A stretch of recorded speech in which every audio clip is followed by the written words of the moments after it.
What's up, guys? So I got quite a few things to talk about on the Summer Wells case.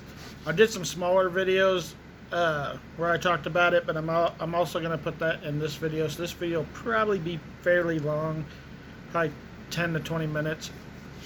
But there's some new developments, some new things that I didn't know that you probably already know, but I didn't know that have come out. So in Tennessee, there is a law that says anyone 8 and under that gets taken from the DFS, that can be considered a Class C felony in Tennessee, which means you can go to prison for it. And Don has come out and publicly said he doesn't want to get a felony for anything because it could cause him to go to prison for 25 to life. 25 years for him would be pretty much life. So it's funny that somehow this family figured out that DFS was coming to get their kids on the day Summer disappeared, on that exact day. They knew they were coming. They knew they were coming to get the kids. And Summers is the only one that ends up disappearing because the 3 boys are of age of where you only can get a Class A felony. Which, if I'm got the felonies right, A is a little less than C. C is a major, A, and I might have them wrong. Maybe A is the major, but you get what I'm saying. The worst one is 8 and under, and Summers is 8 and under, so he would have got a Class C, I'm pretty sure, felony for this if they come in and took her. Which makes me think, because I was starting to feel like Don had nothing to do with this. Like, for some reason, Candace has the biggest, she did it. She did whatever happened. Is what I thought until I seen this new law. And I was like, man, he could have actually done this. He could have told her to do this because he was at work when it happened, supposedly. And my nose is itching, sorry. So he wasn't there when she disappeared. But his sister or sister-in-law said this, and I'm going to let you guys listen to it. So, here we go. I'm going to play it. Hopefully you guys can hear it. And they done it like a few times before. And what they would do is take her down to that shed and leave her there. The people would come and pick her up and then bring her back and, leave the money, whatever. But the few times that they done it before, she would always come back. But this time, she didn't. And I kind of think maybe that was the phone call between Donnie and Candace. When she was picking up the prescriptions, he was saying, okay, when you guys get home, take her down to that shed, drop her off, and go back at 5 or 6 or whatever, and pick her back up. Well, this time she went back down to the shed and Summer wasn't there. So that's when she called Donnie. Alright, guys. So, So anyways, I got her name mixed up. I am sorry. Why did it flip back? Candace, not Cassie. I'm thinking of another case. I'm doing other cases. They're kind of all starting to kind of clash in together. But Candace, yes, Candace.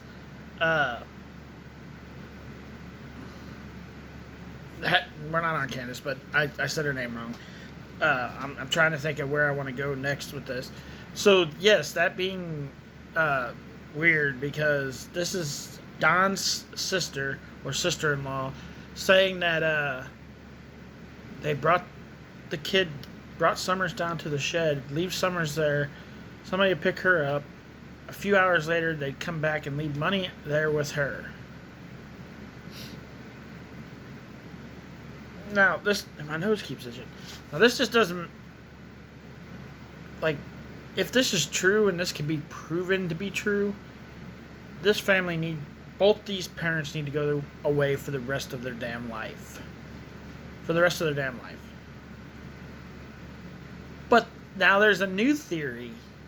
That's one potential thing that could have happened, and that somebody took her but didn't bring her back because if they didn't bring her back, what can you can't go call the cops and say, well, this is what happened and this is why they didn't bring her back. So you have to make up a story why they didn't why they didn't bring her back, which is a potential. But now there's a new story that has come out, and this is with the grandmother, which is Candace's mother. She has moved out. She left the property. She's moved. Apparently, she talked to a friend or somebody that she was around, and that person went and told somebody on the internet what she heard from Candace's mother. And apparently, some new things have come out. And Candace's mother, supposedly has said that there was no planting of flowers. That never happened. Never happened now. So that part of the story is totally gone. If you take this theory that's being thrown out now, that we 100% don't know if it's true, but it makes a lot more sense if you think about it. The flower bed thing never happened. They weren't out planting flowers. And if you look at the flower beds, it doesn't look like they were planting flowers. There's weeds in all of them. So, the grandmother supposedly told this lady that she went back to her place and laid down. Candace had Summers in the vehicle, and Candace left the property in the vehicle, and the grandmother said Summers never came back. She never seen Summers again after that. So, Summers disappeared. So what we need to find out now, if that's the actual case, somebody needs to talk to the mother, find out how long the mother was sleeping. So if she was sleeping for 10 minutes, 30 minutes, an hour and a half, then it gives you a timeline that you got to work with. How far could Candace get in 10 minutes? So that'd be 5 minutes there, 5 minutes back. If it was 30 minutes, 15 minutes there, 15 minutes back. If it was an hour and a half, you get what? 45 minutes, right? Or am I wrong? Let's say 45 minutes there and 45 minutes back. So we need to find out how long the grandmother was sleeping for, if this is the new timeline. How long was the mother sleeping? Because there has to be a point from how long it took her to get wherever she was going to get back. Because apparently she was back before the mother woke up. So you got to use that as a timeline. So if it was an hour, we have a 30-minute distance around her whole property, which is probably quite a distance. Like, I can drive to Rolla from here, and that's about 30 miles. If I get 45 minutes, I can be there in 30 minutes and get back here in 30 minutes. So that's an hour. But if I had 45 minutes, I can get even further past Rolla, which is 30 miles from here. So I could even get like 40 miles, possibly, and still make it back in 45 minutes there, 45 minutes back. So it'd be a bigger distance that she could get away, which is just mind-blowing. It's like, so there's multiple theories now. Now there's a potential that she was left in the barn to be trafficking to some person that didn't bring her back, and they had to lie. Potentially she drowned. That's one thing. That's your theory if you want to go with that or not. It's a possibility. Don had Candace get rid of Summers, because if the DFS showed up to get her, he could end up going to jail for 25 to life because of the felony. The grandmother bust up the whole timeline, and now there's a new timeline where Candace had to disappear and get rid of her daughter. It's just, the story just keeps going down these well holes. There's so many potentials now of things that could have happened to this little girl. Is she alive?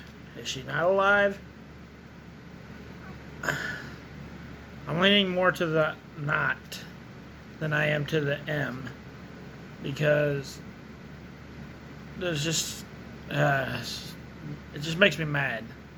Oh, and there's one more theory that I'm forgetting, the one that I don't believe one bit. Somebody come and took her. I don't believe that theory even for a second. Not even for a second. Like, the trafficking thing, if that happened, I believe that the potential. But somebody come up and took her out of the basement and disappeared with her through the woods. I just don't believe that theory at all. Candace and Don had something to do with Summer's disappearance. They have something to do with it. That's just my opinion. What's yours? Comment below and let me know. And we'll see you guys out in the next video. If you want to show support to my channel, you can do so by go check it out on my Facebook page, link in the description. If you guys want to send me something cool to my P.O. box, that's also in the description below. See ya. Bye.